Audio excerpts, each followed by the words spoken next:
4번 A국과 B국의 생산 가능 곡선이 주어져 있고 비교 우위에 의해서 특화해서 교역을 할 때 양국 모두에게 이득을 주는 교환. 그래서 그래프를 보면 이 X축과 Y축에 재화, 자동차와 반도체가 나와 있고 각국의 생산 가능 곡선이 나와 있습니다. 우리가 자동차를 X제라고 하고 반도체를 Y제라고 할 때 생산 가능 곡선의 기울기의 의미를 여러분들이 아셔야 됩니다.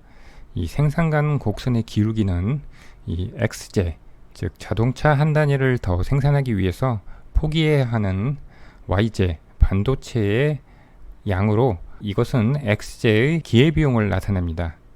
그래서 우리는 이 생산 가능 곡선의 기울기를 한계의 전환율이라고 해서 MRT라고 하고요. 이것은 X제의 한계비용 나누기 Y제의 한계비용이 됩니다. 그래서 이 각 국의 MRT를 구해서 비교 우위를 판정을 해야 됩니다.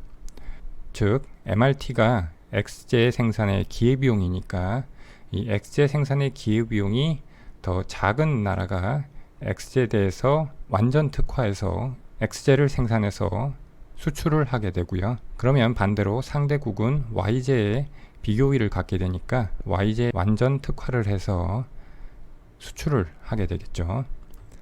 그러면 A국과 B국의 한계 전환율을 구해봐야죠. A국의 MRT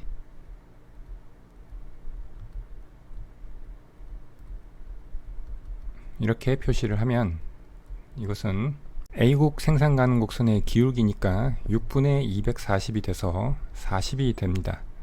그리고 B국의 한계 전환율을 구하면 역시 B국 생산 가능 곡선의 기울기니까 8분의 120이 되니까 15가 됩니다. 그러면 상대적으로 B국의 한계 전환율이 더 작죠. 그 이야기는 B국이 X제의 비교 우위를 갖는다는 것이고 A국은 Y제의 비교 우위를 갖는다는 것입니다.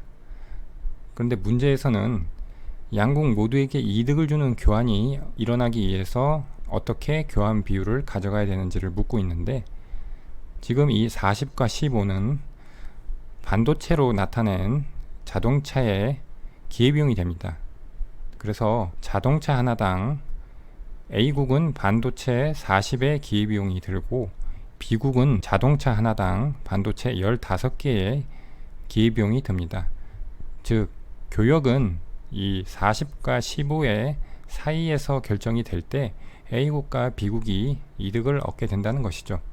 그래서 문제에서 보면 자동차 한 대당 반도체의 개수가 이 40과 15의 사이에 있는 것을 고르면 되겠습니다. 그러면 이 3번이 반도체가 20개고 자동차가 한 대니까 이 40과 15의 사이에 있죠. 그래서 3번이 답이 되겠습니다. 양국이 교육을 통해서 얻는 이득은 B국 같은 경우에는 자동차 한 대를 만드는데 반도체가 15개가 기회비용으로 계산이 되는데 이 교육을 통해서 A국한테 반도체 20개를 받으니까 반도체 5개만큼 이득을 보고요. A국 같은 경우에는 반도체 40개를 포기해야 자동차 한 개를 만들 수가 있었는데 반도체 20개만 주고도 자동차 한 대를 수입해 올 수 있으니까 반도체 20개만큼 교역에서 이득을 얻게 됩니다. 5번입니다. X제의 사적 한계비용 곡선 MC는 0.1Q 더하기 2이고 한계 편익 곡선은 14-0.1Q이다. X제 공급에 부정적 외부 효과가 존재하여 경제적 순손실이 발생하였다. 이에 정부가 공급자에게 단위당 2의 세금을 부과해서 사회적 최적을 달성했다면 정부 개입 이전의 경제적 순손실은 P는 가격, Q는 수량이다. 지금 문제에서 사적 한계비용 곡선 PMC가 주어졌고 그런데 이 X제 공급하는 데 있어서 즉 생산하는 데 있어서 부정적 외부 효과가 존재한다고 했으니까 한계 피해액 SMD라고 하겠습니다. 이것이 존재한다고 문제에서 주어져 있습니다. 그래서 정부가 이 공급자에게 단위당 2의 세금, 피부세를 부과해서 사회적 최적을 달성했다고 합니다. 그 이야기는 현재 부정적 외부 효과로 인해서 사회적으로 최적인 생산량보다 초과해서 이 X제가 생산이 되고 있고, 그래서 정부는 사회적 최적 수준에서의 이 부정적 외부 효과만큼 세금을 부과해서 사회적인 최적을 달성하고 있다는 것입니다.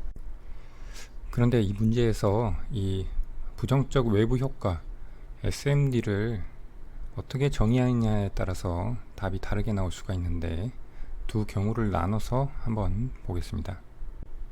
자, 이렇게 두 가지 경우를 그려봤습니다. 두 그림의 차이는 이 부정적 외부 효과인 SMD가 생산량에 비례하는 것이냐 아니면 생산량과 무관하게 일정한 것이냐에 따라 두 가지로 경우를 나눴습니다. 그 외에 사적 한계 비용 곡선이라든가, 그것은 여기 있는 PMC가 되죠. 아래도 마찬가지고요. 그리고 한계 편익 곡선, 우하향하는 MB 곡선, 이것은 동일합니다. 위에 거부터 보면 지금 최초의 균형은 한계 편익과 사적 한계 비용 곡선이 만나는 이 제로점에서 균형을 이루고 있었습니다. 이것은 이 두 식을 연립하면 이 생산량이 60이 나옵니다. 그런데 정부가 공급자에게 단위당 2의 세금을 부과했다는 것은 이 효율적인 생산량, 지금은 모르지만 효율적인 생산량 수준에서 사회적 한계 피해액이 2라는 것이고, 그만큼 피부세를 부과함으로써 이 X제를 생산하는 기업이 직면하는 사적 한계 비용 곡선이 단위당 세금 2만큼 상방 이동하게 돼서 이 원점에서 새로운 균형이 성립하게 되고, 이 원점의 생산량 값은 PMC가 2만큼 상방 이동했으니까 이 PMC에다가 2를 더한 값, 그리고 이 MB와 연립을 해서 구한 값이 되겠습니다. 그때 생산량은 50이 되고요. 이 50이 사회적 최적 생산량이 됩니다. 여기까지는 지금 아래의 경우도 동일하게 구할 수가 있습니다. 그런데 문제는 이 사회적 한계 피해액이 어떻게 정의되느냐에 따라서 답이 달라지는 모습이 나옵니다. 보통의 교과서에서는 이 사회적 한계 피해액이 생산량 증가에 따라서 이렇게 선형으로 증가하는 식을 가정을 합니다. 그래서 생산량이 50일 때 2가 되는 이러한 기울기를 가지는 사회적 한계 피해 곡선을 식을 구하면 0.04Q가 됩니다. 그런데 아래는 모든 생산량 수준에서 사회적 한계 피해액이 2로 일정한 경우가 됩니다. 그 차이가 있는 것이고요. 그래서 위의 경우를 먼저 설명해 보면, 지금 이 핑크색 삼각형, 이것이 정부 개입 이전에 경제적 순손실이 되는데, 자, 이 부분을 왼쪽에서 보도록 하겠습니다. 지금 2원A 그리고 60과 50 이 모양의 사각형은 사회적 한계 비용 곡선의 아래의 면적입니다. 이것이 이 사회적 최적 수준을 초과해서 생산을 할 때 이 사회가 입는 전체 손실액입니다. 그리고 이 오른쪽에 2원, 2제로, 60과 50 이 사각형은 한계 편익 곡선 아래의 면적이 됩니다. 이것은 사회적 최적 수준을 초과해서 생산을 했을 때 이 사회가 갖게 되는 이득이 됩니다. 즉, 사회적 최적 수준을 초과함에 따라서 이 사회가 얻게 되는 추가적인 손실에서 추가적인 이득을 뺀 것이 바로 이 삼각형 2원, 2제로, A가 되는 것입니다. 그래서 이 삼각형 면적이 정부 개입 이전에 경제적 순손실이 됩니다. 그래서 두 가지 경우에 삼각형의 면적을 각각 구해봤습니다. 먼저 위에 첫 번째 경우는 이 삼각형에서 지금 이 높이는 10으로 같습니다. 60에서 50을 뺀 것으로 같고, 그 다음에 앞에 삼각형 공식 2분의 1을 곱해줬고요. 근데 문제는 여기 있는 밑변이 크기가 달라지는데, 위 같은 경우에는 이 0.04Q에다가 60을 넣은 이 높이가 바로 이 A와 이 제로의 길이가 되죠. 그것을 계산하면 5분의 12가 되고, 아래 같은 경우에는 이게 그냥 2죠. 그래서 2가 대입되고 각각 계산을 하면 위에 첫 번째 경우는 12가 나오지만 아래의 경우에는 10이 나옵니다.